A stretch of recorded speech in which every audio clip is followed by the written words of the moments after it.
सहारा India के founder की death होने के बाद अब लोगों के मन में ये सवाल आ रहा है कि सहारा इंडिया से उनका रिफंड का पैसा मिलेगा या नहीं मिलेगा। जय हिंद, कैसे हैं आप सब लोग। दोस्तों, सहारा इंडिया से रिलेटेड जो भी अपडेट आती है, सहारा इंडिया रिफंड से रिलेटेड जो भी भुगतान की प्रोसेस होती है, उसका अपडेट हम आपके सामने लेकर आते रहते हैं। अभी अभी एक लेटेस्ट अपडेट आपको बताने के लिए मैं ये वीडियो बना रहा हूं। ये बहुत बड़ी अपडेट है, थोड़ा सा बेकार की अपडेट है, मतलब आप ऐसा कह सकते हैं कि अच्छी तो नहीं है, बट बताना तो जरूरी है, चाहे जैसे भी अपडेट हो, जो कि जितने भी निवेशक हैं सहारा इंडिया के, उन्हें ये पता होना जरूरी है। दोस्तों, अपडेट ये है कि सहारा इंडिया के जो प्रमुख थे, जिन्होंने सहारा इंडिया की स्थापना की हुई थी, सहारा इंडिया के जो फाउंडर हैं, जिनका नाम सुब्रत राय है, उनकी अभी डेथ हो चुकी है। सहारा इंडिया के फाउंडर की डेथ होने के बाद अब लोगों के मन में ये सवाल आ रहा है कि सहारा इंडिया से उनका रिफंड का पैसा मिलेगा या नहीं मिलेगा, क्योंकि सुप्रीम कोर्ट के ऑर्डर के अनुसार 5,000 करोड़ का रिफंड जो सहारा इंडिया से मिलना था, उसके लिए जो सहारा रिफंड पोर्टल बनाया गया था, उससे रिफंड के एप्लीकेशंस भी लिए जा रहे थे, उसके फॉर्म भरे जा रहे थे। तो अब वो प्रोसेस होगी या नहीं होगी। सुब्रत राय की डेथ होने के बाद उनकी प्रॉपर्टी को सील किया जाएगा, नीलाम करके निवेशकों को पैसा दिया जाएगा या नहीं दिया जाएगा। इन सारे के सारे सवालों के जवाब आज की इस वीडियो पे हम बताएंगे, आज की इस वीडियो पे डिस्कस करेंगे। देखिए, सुब्रत राय की डेथ होने के बाद सहारा इंडिया के रिफंड पे क्या इफेक्ट पड़ेगा, क्या निवेशकों को उनका पैसा मिलेगा या नहीं मिलेगा, इसके सारी रिलेटेड जो क्वेरी है इस वीडियो पे क्लियर करेंगे। तो वीडियो पे लास्ट तक बने रहें। हेलो दोस्तों, मैं हूं चंद्रभान चक्रवर्ती, आप देख रहे हैं अपने यूट्यूब चैनल टेक रेवेन्यू। देखिए, सबसे पहले बात करते हैं सुब्रत राय की। सुब्रत राय जो कि सहारा इंडिया के फाउंडर, चेयरमैन, सीईओ आप कह सकते हैं कि वही है। उन्होंने सहारा इंडिया की शुरुआत की थी। सहारा इंडिया की शुरुआत उन्होंने एक स्कूटी पे की थी। अभी उनकी डेथ के बाद ये पूरी की पूरी स्टोरी जो है न्यूज चैनल्स पे, ब्लॉग्स पे बहुत सारे लोग बता रहे हैं। कई सारे लोग तो उन्हें मसीहा भी बोल रहे हैं, ठीक है, लोगों का अपना अपना मत है। लेकिन जो भी निवेशक हैं, जिन्होंने सहारा इंडिया में निवेश किया था, उन्हें पता है कि उनके साथ कैसी धोखाधड़ी की गई है।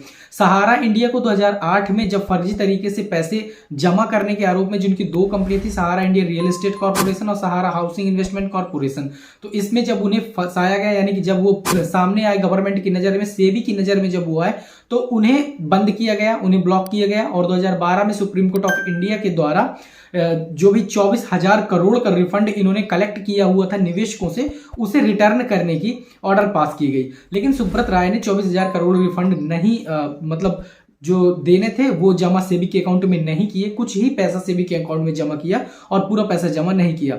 इसके बाद जब उन्हें 2014 में उन्हें अरेस्ट किया गया, 2014 में अरेस्ट करने के बाद उन्हें 2016 में उनके मां के निधन पर छोड़ दिया गया, मतलब जमानत पे छोड़ दिया गया। इसके बाद वो जेल के अंदर नहीं गए, ऐसे ही बाहर रहे और अभी पिछले दिन ही उनकी डेथ हो गई है।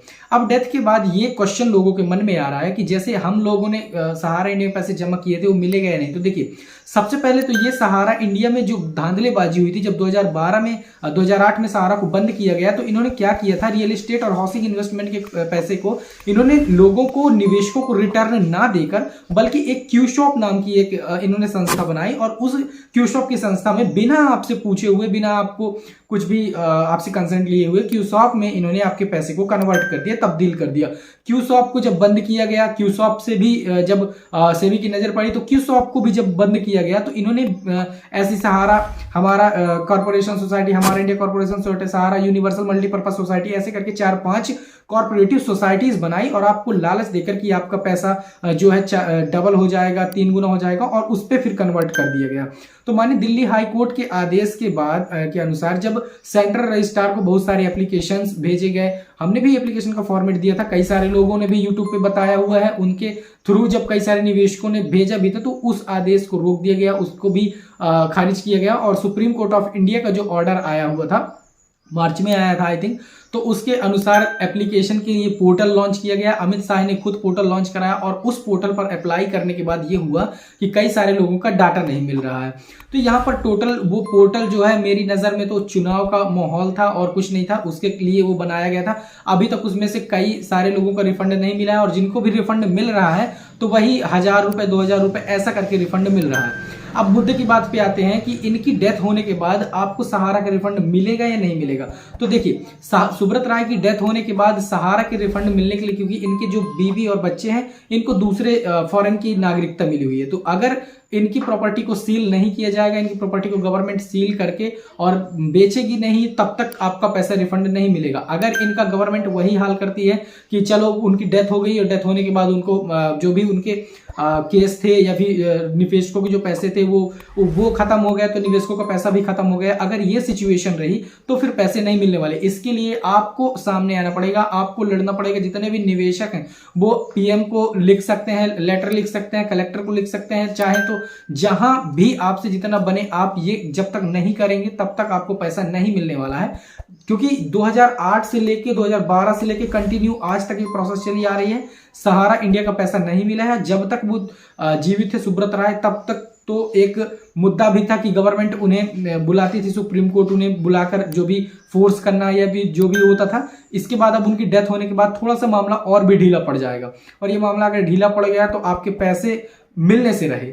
तो ओवरऑल कहने का मतलब यह है कि अगर इनकी प्रॉपर्टी को सील करके गवर्नमेंट आपके पैसे देने के लिए काम करती है तो आपके पैसे मिल पाएंगे, लेकिन अगर गवर्नमेंट लूज है, गवर्नमेंट काम नहीं करती है, तो आपको पैसे मिलने के मेरे को बहुत कम आसार लग रहे हैं। क्योंकि गवर्नमेंट ने अभी जो सहारा रिफंड पोर्टल निकाला था वो भी ऐसा है कि नाम बड़े दर्शन छोटे वाला काम है। उस पर भी जितने लोगों का रिफंड है वो रिफंड मिलने से रहा। कई सारे लोगों ने उसमें एप्लीकेशन भी किया है, एप्लीकेशन करने के बाद भी वो रिफंड लोगों को नहीं मिल पा रहा है। आई होप आपको ये वीडियो पसंद आया होगा। सो सहारा की जो भी लेटेस्ट इन्फॉर्मेशन थी मैंने आपके साथ शेयर की। आप एप्लीकेशन का लिंक डिस्क्रिप्शन से डाउनलोड कर सकते हैं और उस एप्लीकेशन को सेंट्रल रजिस्ट्रार को लिख सकते हैं, पीएम को लिख सकते हैं, कलेक्टर को दे सकते हैं कि आपका सहारा इंडिया से रिफंड पैसा कराया जाए। सो दोस्तों, अगर आपके मन में कोई डाउट है किसी प्रकार का तो आप कमेंट सेक्शन में बेझिझक पूछिएगा। मिलते हैं नेक्स्ट वीडियो में, तब तक के लिए जय हिंद।